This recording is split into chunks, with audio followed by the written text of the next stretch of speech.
Olá pessoal, vamos dar continuidade então ao nosso conteúdo de semiotécnica falando da via intramuscular para administração de medicamentos.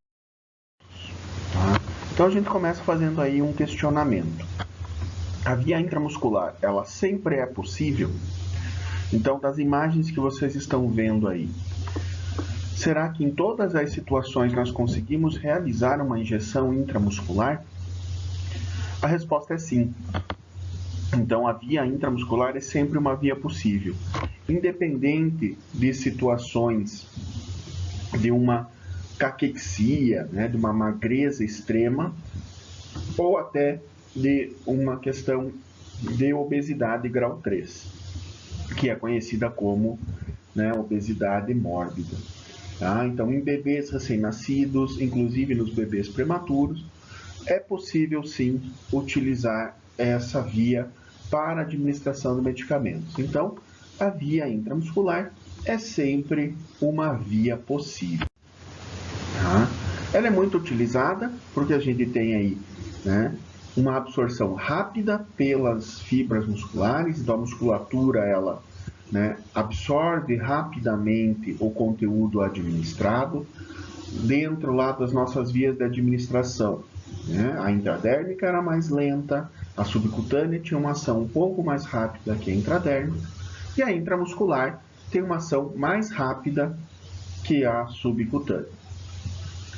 Para isso, a gente tem que trabalhar com alguns critérios na escolha da musculatura. Então, primeiro, esse músculo ele deve ser bem desenvolvido, ter facilidade de acesso para que a gente possa ter uma facilidade na hora de realizar a administração, não possuir vasos de grande calibre para que você não tenha o risco de fazer a ruptura desse vaso, ter um sangramento ou até de errar a via de administração, não ter nervos superficiais no seu trajeto, para que você não faça com o bisel da agulha um toque na superfície desse nervo, causando uma pequena lesão, e isso vai trazer aí consequências para a pessoa que está recebendo essa injeção. Tá? Volume a ser injetado depende do músculo que a gente vai trabalhar. Tá? Então, o deltoide, volume máximo 3 ml. Tá? Então, grave que para o deltoide, o volume máximo de aplicação é de 3 ml. Região glútea e vastolateral da coxa, o volume máximo de aplicação é de 5 ml. Tá? Então, 2 a 3 ml no deltoide, no glúteo 4 a 5, músculo vastolateral da coxa entre 3 e 5 ml. Então, deltoide 3, glúteo e vastolateral da coxa, volume máximo de aplicação 5 ml. No deltoide, o deltoide, pela facilidade de acesso, é um músculo muito utilizado para a realização de injeção intramuscular. Na maioria das vezes, é esse o músculo de escolha do paciente. Então, se você der opção para o paciente, ele vai referir, na grande maioria das vezes, a preferência pelo deltoide. Então, aproximadamente aí 5 a 6 centímetros da extremidade óssea. Então, como que a gente mede isso? Localiza os dedos da mão, então pega o dedo mínimo, apoia lá no acrômio e conta 4 dedos abaixo do acrômio. Faz então uma prega muscular. Quando você pinçar, você tem que sentir que está pegando o músculo, não só a pele. Lembram lá que na subcutânea eu falei para vocês que tinha que fazer uma prega de pele. Aqui se faz uma prega muscular. Então você pinça o músculo e ele vai ficar sobressaltado. Vai posicionar a agulha a 90 graus em relação ao músculo, então a musculatura do deltoide. Vai se introduzir toda a agulha a 90 graus. Bisel dessa agulha pode estar voltado para o lado ou para baixo. Então, vocês estão vendo aqui na imagem uma região, né, um triângulo aí invertido, onde seria o local mais indicado para a aplicação dessa intramuscular. Então, 4 dedos abaixo do acrômio, faz a prega. A mão que pica é a mão que fica, lembrem disso. A seringa a gente segura que nem caneta, aproxima e introduz toda a agulha a um ângulo de 90 graus em relação à estrutura do corpo. Aspira, puxa o êmbolo para ver se não volta sangue e injeta o volume. Lembre, para o deltoide, volume máximo de aplicação de 3 ml. Então aqui a gente tem uma outra representação. O músculo faz-se a prega e sempre tenham uma bola de algodão no dedo mínimo. Retira a agulha, já protege o local. Vai fazer uma leve pressão. Não é para esfregar, não é para friccionar. Você só aperta para conter um possível sangramento que possa ocorrer. Então, introduziu a agulha, injetou o líquido, tira essa agulha e protege com o algodão. E na sequência você vai colocar um pequeno curativo.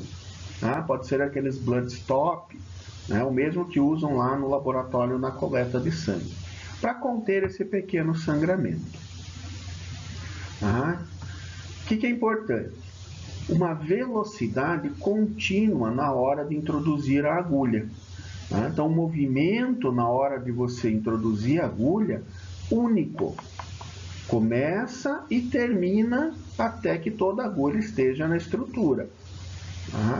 Não é jogo de dardo, pelo amor de Deus. Não vai fazer uma mira e sair jogando dardo no músculo do teu paciente. Você deve, então, colocar a agulha numa velocidade constante. Injeta o volume lentamente.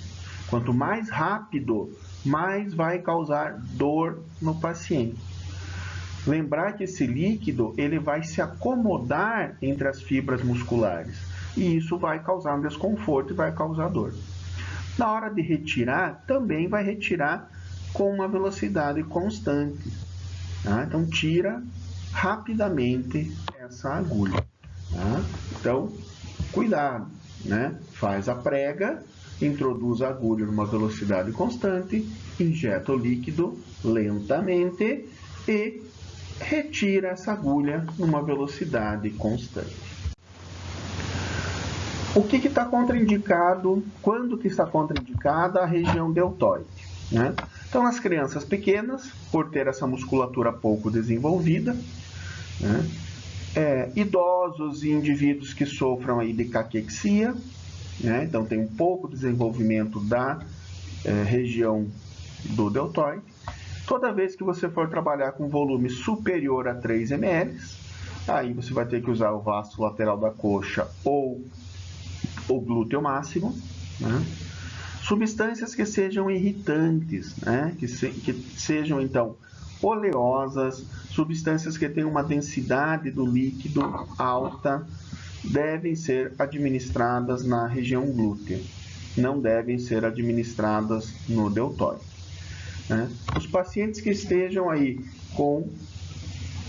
acometidos com acidente vascular, que estejam passando aí por parestesia ou paresia do membro, então, paresia, a perda de sensibilidade. Parestesia é essa sensação de formigamento. Então, geralmente isso acontece quando você tem uma interrupção da circulação sanguínea, uma má circulação, e vem essa sensação de formigamento. Então, pacientes que foram acometidos aí por um acidente vascular encefálico, um acidente vascular cerebral, que estejam com paralisia do membro, sensação de parestesia ou de paresia desse braço. Pacientes do sexo feminino que foram submetidas a mastectomia ou a esvaziamento de gânglios cervicais. Então, essas mulheres, elas, quando fazem esse esvaziamento ganglionar, elas têm uma alteração na sua circulação linfática e uma tendência maior a fazer retenção de líquido nesse membro do lado pelo qual ela passou a mastectomia. Então, fez uma mastectomia, por exemplo, do lado esquerdo, tem uma tendência a ter um inchaço, um edema desse braço esquerdo. E do lado direito, a mesma coisa, se isso ocorrer do lado direito. Então, pacientes mastectomizadas devem evitar a região deltoide por esse acúmulo de líquido. Já tem uma dificuldade circulatória. Então, a gente não vai contribuir com mais um volume, mais uma substância que pode ter a sua absorção um pouco mais lenta do que a gente espera e acabar prejudicando aí o tratamento desse paciente. Na região glútea, a gente trabalha então com o glúteo máximo. Vai dividir esse glúteo em 4 quadrantes. Então, a gente vai imaginar uma linha horizontal no início da prega glútea, prega glútea vocês conhecem popularmente como cofrinho, Então, o cofrinho, uma linha horizontal na prega glútea e uma linha vertical bem no meio da nádega que você vai realizar a injeção. Então, traça essa linha imaginária. Prega glútea é uma linha horizontal, no centro da região glútea escolhida, uma linha vertical. Dividiu em 4 quadrantes, vai se aplicar no quadrante superior externo. O paciente estando em decúbito ventral tem um maior relaxamento da estrutura muscular, mas também pode ser administrado aí na posição lateral ou ortostática com o paciente em pé. Muito cuidado com essa questão de trabalhar com o paciente em pé.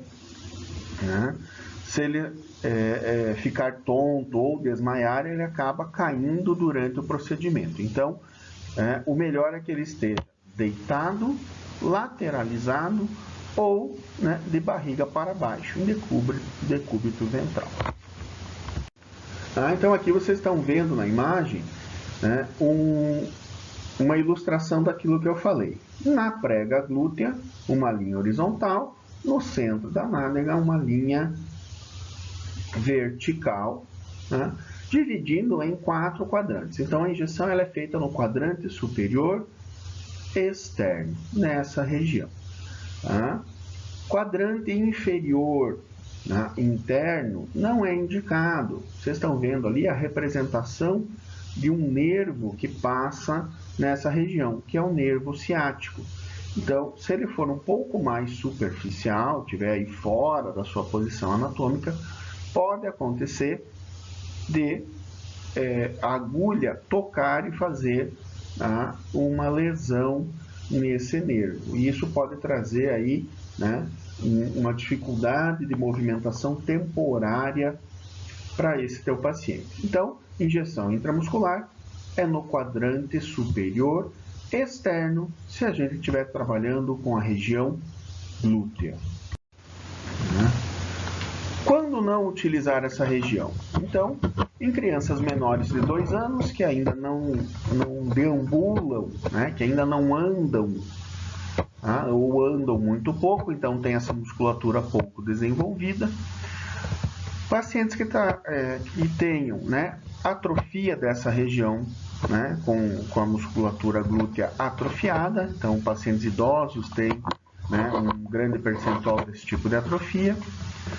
Parestesia ou paralisia de membros inferiores, e pacientes que têm lesões vasculares de membro inferior. Então, o paciente já tem uma alteração circulatória importante, já é acometido por uma úlcera, tem aí um histórico de comprometimento vascular de membro inferior, a gente evita a região glútea. Evitar o nervo ciático, porque isso pode trazer então complicações para a execução da técnica, isso pode causar aí, então uma paralisia de membro inferior. Cuidar com injeção intravascular, então se porventura, quando você introduz a agulha e aspira o êmbolo, voltar sangue, você deve imediatamente interromper o procedimento e refazê-lo. Por quê? Você deu o azar de acertar um vaso sanguíneo, que pode acontecer. Então, por isso, quando a gente aspira o êmbolo, tem que sentir somente uma pressão. Essa pressão significa que a gente está no tecido certo. Se voltar sangue, estou no tecido errado. Isso pode causar embolia quando você injeta um volume, principalmente se você estiver trabalhando com esse volume oleoso. Formação de abscesso e infecção. Como eu já falei nas outras técnicas, infecção ela vai se dar se você contaminar a técnica. Não contaminou a seringa, contaminou a agulha, não cuidou na hora de transferir o líquido da ampola para a seringa, acaba aí desenvolvendo uma infecção no paciente. Não lavou a mão, não usou álcool, não fez antisepsia de pele, aí sim você tem esse risco de infecção. Formação de abscesso vai ocorrer se você trabalhar com volume acima da capacidade que o músculo aguenta. Então, se você tem um volume máximo de 3 ml no deltoide, você não pode administrar mais do que 3 ml. Mais do que este volume, vai ter uma absorção muito lenta e esse líquido vai ficar acumulado na fibra muscular. O organismo vai reagir contra esse volume que está em excesso, formando então um abscesso. E esse abscesso vai ter que ser drenado e a gente pode ter aí até a perda dessa estrutura muscular. Pode-se trabalhar também com a região anterolateral da coxa, usando então o músculo vastolateral da coxa. Em uma posição então anterolateral, não é nem anterior e nem lateral. Então você vai pegar e vai dividir esse músculo da coxa em 3 porções. Então, divida em 3 partes a coxa do paciente e vai trabalhar no terço médio dessa região. Anterolateral. Então, entre a região anterior e a região lateral. A técnica é a mesma, independente da posição. Antisepsia de pele, prega muscular, agulha 90 graus, bisel para o lado ou para baixo, a mão que pica, a mão que fica, introduz toda a agulha, solta a prega muscular, aspira o êmbolo, injeta o volume, retira a agulha, protege com uma bola de algodão.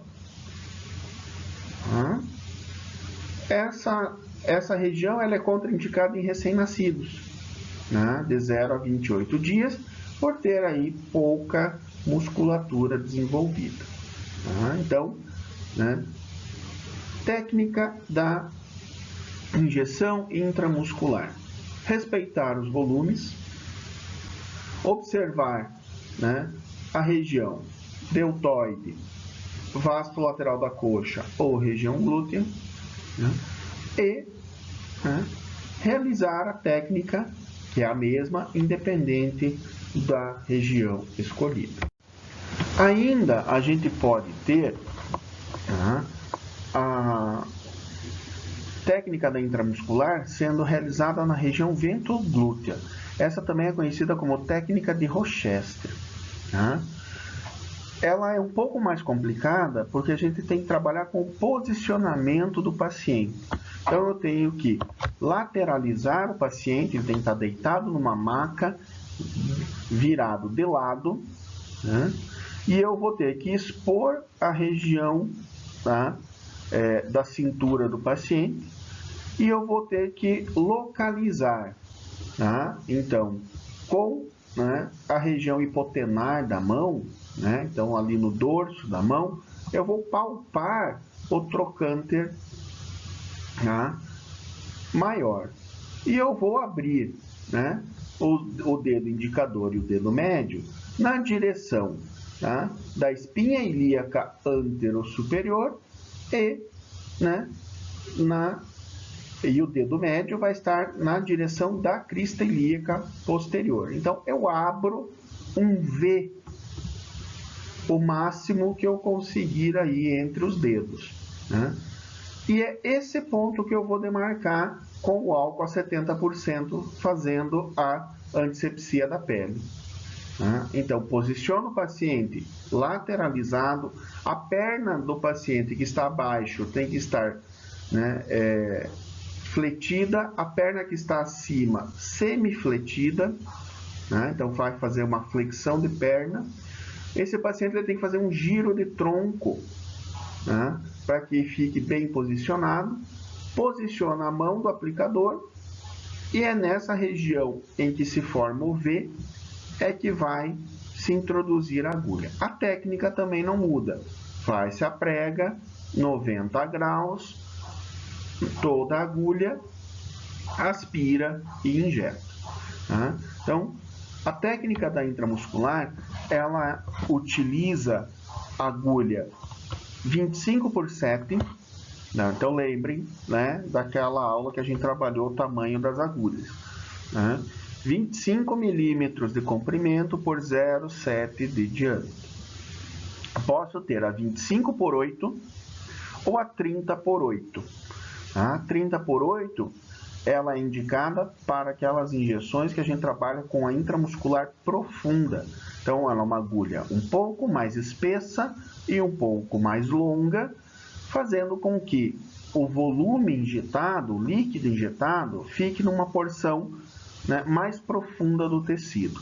Isso é bom para que tenha uma melhor absorção, principalmente de volumes com uma densidade maior de líquido, por exemplo, uma bezetacil, ou, né, líquidos que têm uma densidade mais oleosa, né? Então, trabalhar com os óleos, medicações oleosas, né? A gente usa a técnica da intramuscular profunda. Nessas duas situações, a gente não deve usar o músculo deltoide, né? Vai usar aí o vasto lateral da coxa, o glúteo ou até a região ventroglútea. De todas as regiões, a que os pacientes referem menos dor é quando a gente faz a ventroglútea. Só que ela é muito mais complicada do que as outras técnicas. Essa dor é uma dor suportável, então, e rápida, né? Dói mais o líquido acumulado na fibra muscular até que ele se acomode entre as fibras e seja absorvido, do que a picada da agulha propriamente dita. Então, né, a gente tem aí, né, a técnica da intramuscular. Recordando com vocês, nós vamos ter aula prática referente a isso, tá? Então, anotem o que vocês ficarem de dúvida e daí no retorno das nossas atividades presenciais, nós vamos ter a oportunidade de realizar essa técnica em laboratório. Ok? Da técnica da via intramuscular era isso. Espero que todos aí estejam, né, bem, estejam em casa, aguardando o retorno das nossas atividades presenciais. Um abraço, até a próxima. Ainda estou devendo para vocês a via endovenosa, que na sequência a gente já trabalha, ok? Abraço a todos.